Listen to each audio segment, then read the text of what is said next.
Hello everyone. Wiring estimation, costing અને contracting આ સબ્જેક્ટમાં આપણે અગાઉના તમામ ટૉપિકની ચર્ચા કર્યા પછી ચેપ્ટર નંબર 1નો અંતિમ ટૉપિક એટલે કે ઇન્ડિયન ઇલેક્ટ્રિસિટી રૂલ એ ટૉપિક વિશે આપણે આજના લેક્ચરમાં ડિસ્કસ કરીશું. આપણે જાણીએ છીએ એ રીતે કે કોઈપણ પ્રકારનું હંમેશા ઇલેક્ટ્રિકલ વાયરિંગ હોય તો એ ઇલેક્ટ્રિકલ વાયરિંગમાં તમામ લાઇટિંગ પરિપથ પૂર્ણ કર્યા પછી according to that Indian electricity rule એ પ્રમાણે એ વાયરિંગની સાતત્યતા ચેક કરવામાં આવતી હોય છે. એટલે કે આપણે જે પણ કંઈ વાયરિંગ કર્યું હોય એ વાયરિંગ પ્રોપર આઈ એટલે કે ઇન્ડિયન ઇલેક્ટ્રિસિટીના રૂલ પ્રમાણે ફોલો થવું જોઈએ. અને ઇન્ડિયન ઇલેક્ટ્રિસિટીના રૂલ બનાવવાનો મુખ્ય હેતુ શું હોય તો સમગ્ર રીતે રાષ્ટ્રીય સ્તરે અને સ્ટેટ લેવલે જે પણ જગ્યાએ અલગ અલગ પ્રકારના વાયરિંગ થતા હોય એ તમામ વાયરિંગમાં એક પ્રકારનું સરખાપણું બની રહે અને દરેક વાયરિંગની સાતત્યતા જળવાય એ હેતુથી ઇન્ડિયન ઇલેક્ટ્રિસિટીના રૂલ હંમેશા બનાવવામાં આવેલા છે.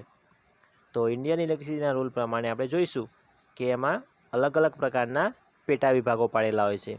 આપણા જે ઇન્ડિયન ઇલેક્ટ્રિસિટીના રૂલ હોય એ રૂલ અલગ અલગ વિભાગ માટે અલગ અલગ પાડવામાં આવેલા હોય છે. તો આપણે હાલ જે વાત કરીશું એ આપણું જે ડોમેસ્ટિક વાયરિંગ હોય એટલે કે આપણું જે ઘરનું વાયરિંગ હોય એ ઘરના વાયરિંગના નિયમો વિશે વાત કરીશું. એ જ રીતે કોઈપણ પ્રકારનું ઔદ્યોગિક વાયરિંગ હોય તો ઔદ્યોગિક વાયરિંગ માટે પણ આઈઈના નિયમો અલગ હોય છે. અને ત્યાર પછી અન્ય કોઈપણ પ્રકારનું વાયરિંગ હોય તો એ પ્રકારના વાયરિંગ માટે પણ આઈઈના નિયમો હંમેશા અલગ રાખવામાં આવેલા હોય છે. તો આજના લેક્ચરમાં આપણે વાત કરીશું ડોમેસ્ટિક વાયરિંગ માટેના ઇન્ડિયન ઇલેક્ટ્રિસિટીના નિયમો. હવે જીટીયુની દ્રષ્ટિએ આપણે વાત કરીએ તો ડોમેસ્ટિક વાયરિંગનો આઈઈનો ક્વેશ્ચન કંઈક આ રીતે પૂછાતો હોય છે કે ડોમેસ્ટિક વાયરિંગના ઇન્ડિયન ઇલેક્ટ્રિસિટીના રૂલ પ્રમાણે 3 અથવા 4 નિયમો આપો. એટલે અહીંયા તમામ જે નિયમો આપેલા છે એ તમામ નિયમને આપણે યાદ નહીં રાખીએ, પરંતુ માત્ર જે 3 કે 4 નિયમો હોય કે જે નિયમો આપણને યાદ રાખવામાં થોડા ઇઝી હોય એ નિયમ વિશે આપણે ચર્ચા કરીશું. તો સૌપ્રથમ આપણે જોઈશું ઇન્ડિયન ઇલેક્ટ્રિસિટીનો રૂલ નંબર 29 અને એનો પેટા વિભાગ પહેલો એટલે કે 29 અને એનો પેટા વિભાગ પહેલો. એ નિયમનું નામ છે ઇલેક્ટ્રિક સપ્લાય લાઇન અને સાધનની રચના, સ્થાપન, રક્ષણ, ઓપરેશન અને જાળવણી. એનો અર્થ શું થાય તો આપણે જે પણ કંઈ વાયરિંગ કરવાનું હોય એમાં જે પણ આપણે સપ્લાય આપવાનો હોય તો સપ્લાય આપવા માટેના જે પણ કંઈ ઉપકરણ હોય તો એ ઉપકરણની રચના, ત્યાર પછી એ ઉપકરણનું ઇન્સ્ટોલેશન અને એ ઉપકરણનું ઇન્સ્ટોલેશન કર્યા પછી એમાં કયા કયા પ્રકારનું પ્રોટેક્શન પૂરું પાડી શકાય અને એ તમામ ઉપકરણની જાળવણી કઈ રીતના કરી શકાય એ તમામ વસ્તુની આપણે સાર સંભાળ રાખીશું. અહીંયા તમે જોઈ શકો કે કોઈપણ જગ્યાએ આપણી જે સપ્લાય લાઇન હોય કે જ્યાંથી આપણો સપ્લાય આવતો હોય અને એ સપ્લાય માટે આપણે જે પણ કંઈ ઉપકરણ વાપરવાના હોય એ તમામ ઉપકરણ કેવા હોવા જોઈએ તો તમામ ઉપકરણ પૂરતો પાવર ધરાવતા હોવા જોઈએ. એટલે કે એ તમામ ઉપકરણની જે રેટિંગ કેપેસિટી હોય એ રેટિંગ કેપેસિટી ખૂબ સારી હોવી જોઈએ. એ દરેક ઉપકરણ પૂરતી સાઇઝના હોવા જોઈએ. એટલે એ જે ઉપકરણ આપણે વાપર્યા હોય એ ઉપકરણની સાઇઝ પણ પ્રોપર હોવી જોઈએ અને તમામ ઉપકરણની યાંત્રિક મજબૂતાઈ એટલે કે મિકેનિકલ સ્ટ્રેન્થ એ પણ ખૂબ મજબૂત હોવી જોઈએ. એ સિવાય એ જે ઉપકરણ હોય એ તમામ ઉપકરણનું સ્થાપન એટલે કે ઇન્સ્ટોલેશન, ત્યાર પછી એ ઉપકરણનું સંરક્ષણ એટલે ઉપકરણમાં કોઈ પ્રકારનું ડેમેજ ના થાય, ઉપકરણની ઓપરેશન અને જાળવણી એટલે ઉપકરણનું જ્યારે આપણે ઉપયોગ કરતા હોઈએ એ સમયે ઉપકરણનું ઓપરેશન અને ઉપકરણની લાઈફ ટાઈમ માટેની જાળવણી. આ તમામ વસ્તુ ઇન્ડિયન ઇલેક્ટ્રિસિટીના નિયમો પ્રમાણે થવી જોઈએ અને ઇન્ડિયન ઇલેક્ટ્રિસિટીના નિયમો પ્રમાણે ફોલો કરવાથી આપણું જે ઉપકરણ હોય એ ઉપકરણની જે લાઈફ કેપેસિટી હોય એ લાઈફ કેપેસિટી વધી જતી હોય છે. તો આજે આપણે નિયમ જોયો ઇન્ડિયન ઇલેક્ટ્રિસિટીનો રૂલ નંબર 29 અને પેટા વિભાગ 1 હતો, જેમાં આપણે શેની વાત કરી હતી તો આપણા જે પણ કંઈ ઉપકરણ હોય એ ઉપકરણની આપણે સાવચેતી કઈ રીતના રાખી શકીએ અને એ ઉપકરણની આપણે જાળવણી કઈ રીતના રાખી શકાય. હવે ત્યાર પછી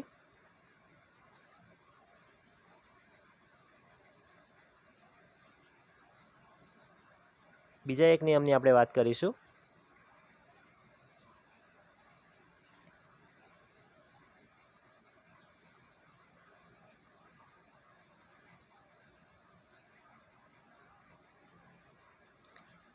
ઇન્ડિયન ઇલેક્ટ્રિસિટીનો રૂલ નંબર 47 અને એનો પેટા વિભાગ 8મો, એટલે કે આઈનો રૂલ નંબર 47 અને પેટા વિભાગ 8, જેમાં આપેલું છે કન્ઝ્યુમરના ઇન્સ્ટોલેશનની ચકાસણી. કન્ઝ્યુમર એટલે કે ગ્રાહકના ઇન્સ્ટોલેશનની ચકાસણી, એટલે કે કોઈપણ નવો ગ્રાહક હોય એ નવા ગ્રાહકને જ્યારે તમે કનેક્શન આપતા હોય તો એ કનેક્શન આપતા પહેલાં એના ઇન્સ્ટોલેશનની ચકાસણી કરવી જોઈએ. એટલે કે એ ગ્રાહક પાસે પ્રોપર ઇન્સ્ટોલેશન કરી શકાય એ ઇન્સ્ટોલેશન માટેનું એરેન્જમેન્ટ હોવું જોઈએ. અહીંયા જોઈ શકાય કે જ્યારે પણ તમે નવું જોડાણ આપતા હોય તો નવું જોડાણ આપતા પહેલાં જે પણ કન્ઝ્યુમર હોય એ કન્ઝ્યુમરના ઇન્સ્ટોલેશનની ચકાસણી કરવી જોઈએ. એટલે જ્યાં પણ આપણે જે એનર્જી મીટર ફિટ કરવાનું હોય એ એનર્જી મીટર ફિટ કરતાં પહેલાં એ જગ્યાની આપણે ચકાસણી કરવી જોઈએ. અને જો એ જગ્યા બરાબર ના હોય તો આપણે કન્ઝ્યુમરને લેખિતમાં જાણ કરવી જોઈએ અને એ માટેના આપણે એને માર્ગદર્શન પ્રોવાઈડ કરવું જોઈએ. અહીં આપેલું છે કે જો ઇન્સ્ટોલેશન બરાબર ન લાગે તો એને ફેરફાર કરવા માટે લેખિતમાં નોટિસ આપી શકાય. ત્યાર પછી ઇન્ડિયન ઇલેક્ટ્રિસિટીનો રૂલ નંબર 48 અને એનો પેટા વિભાગ 9મો, જેમાં આપેલું છે જોડાણ પહેલાં લીકેજ માટેની સાવચેતી. આપણને ખ્યાલ છે કે કોઈપણ આપણું જે ઇલેક્ટ્રિકલ સર્કિટ હોય એ સર્કિટમાં લીકેજ કરંટ પસાર થતો હોય, લીકેજ કરંટ અથવા તો સર્ક્યુલેટિંગ કરંટ, જેને આપણે રેસિડ્યુઅલ કરંટ પણ કહી શકાય. તો આ જે કરંટ પસાર થતો હોય એ કરંટ કેટલો પસાર થવો જોઈએ? તો આપણો જે મેઇન કરંટ હોય કે જે કરંટને આપણે રેટેડ કરંટ કહીએ છીએ એ રેટેડ કરંટના 5000માં ભાગ જેટલો એટલો કરંટ પસાર થાય ત્યાં સુધી આપણી સર્કિટમાં ફોલ્ટ થવાની સંભાવના ઓછી હોય છે. એટલે આપણો જે રેટેડ કરંટ હોય એ રેટેડ કરંટના 5000માં ભાગથી વધારે કરંટ પસાર થવો જોઈએ નહીં, અને એ માટેની લેખિત ખાતરી લેવી જોઈએ.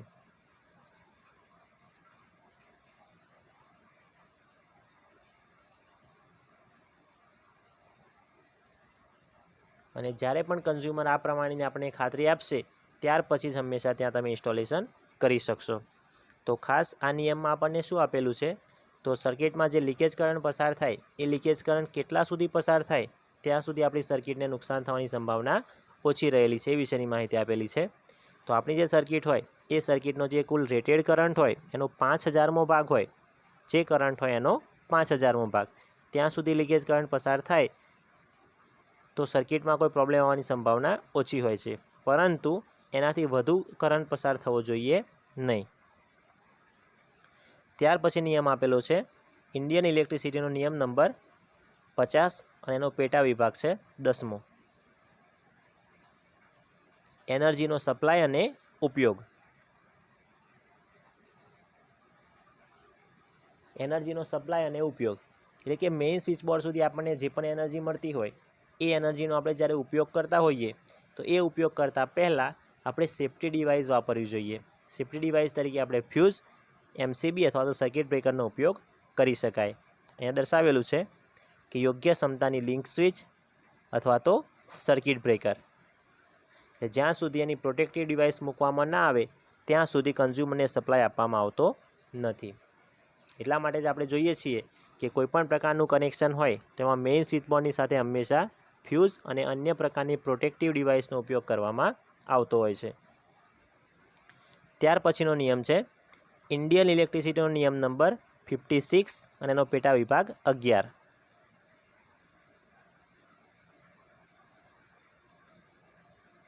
મીટર અને કટઆઉટનું સીલ.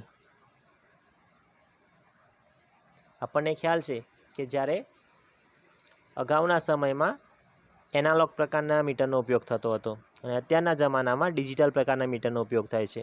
તો કોઈપણ જગ્યાએ મીટર ચેન્જ કર્યા પછી એ મીટરના કટઆઉટનું સીલિંગ કરવામાં આવે છે.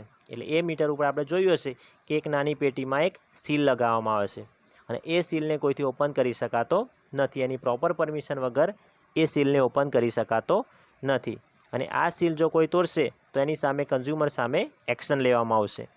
એટલે સપ્લાયર સિવાય આ સીલ કોઈથી તોડી શકાતો નથી. એટલે કે મીટર અને એના કટઆઉટનો જે સીલ હોય એ સીલિંગની બાબતનું હંમેશા ધ્યાન રાખવામાં આવતું હોય છે. તો આ રીતે ઇન્ડિયન ઇલેક્ટ્રિસિટીના ડોમેસ્ટિક વાયરિંગ માટેના નિયમો વિશે વાત કરી. આપણે અગાઉ જે રીતે વાત કરી હતી કે ઇન્ડિયન ઇલેક્ટ્રિસિટીના જે તમામ નિયમો હોય એ તમામ નિયમો દરેક ફિલ્ડ માટે અલગ અલગ હોય છે, પરંતુ અત્યારે જે આપણે વાત કરી એ માત્ર આપણું જે ડોમેસ્ટિક વાયરિંગ હોય એટલે કે ઘરનું જે વાયરિંગ હોય એ ઘર માટે કયા નિયમો લાગુ પડી શકે એ વિશેની વાત કરી. અને એ તમામ નિયમોથી આપણે જીટીયુની દ્રષ્ટિએ આપણે 4 અથવા તો 5 નિયમોને યાદ રાખીશું. અને આપણે જે ડિસ્કસ કર્યા એ 4 અથવા 5 સહેલા નિયમોને આપણે સરળતાથી યાદ રાખીશું. તો ચેપ્ટર નંબર 1 એટલે કે ઇલેક્ટ્રિકલ વાયરિંગ અને ઇલેક્ટ્રિકલ વાયરિંગનો અંતિમ ટોપિક એટલે કે ઇન્ડિયન ઇલેક્ટ્રિસિટીના ડોમેસ્ટિક વાયરિંગ માટેના નિયમો. તો એ વિષયની આપણે ચર્ચા કરી અને આજના લેક્ચર સાથે આપણે ચેપ્ટર નંબર 1ને પૂર્ણ કરીશું. તો ચેપ્ટર નંબર 1માં આપણે લગભગ તમામ જે ટૉપિક હતા એ તમામ ટૉપિકને ખૂબ સારી રીતે કવર કર્યા. અને દરેક વિદ્યાર્થી મિત્રો આપણા જે પણ કંઈ વિડીયો લેક્ચર છે એ તમામ વિડીયો લેક્ચરને 2 થી 3 વાર શાંતિથી જોવાના.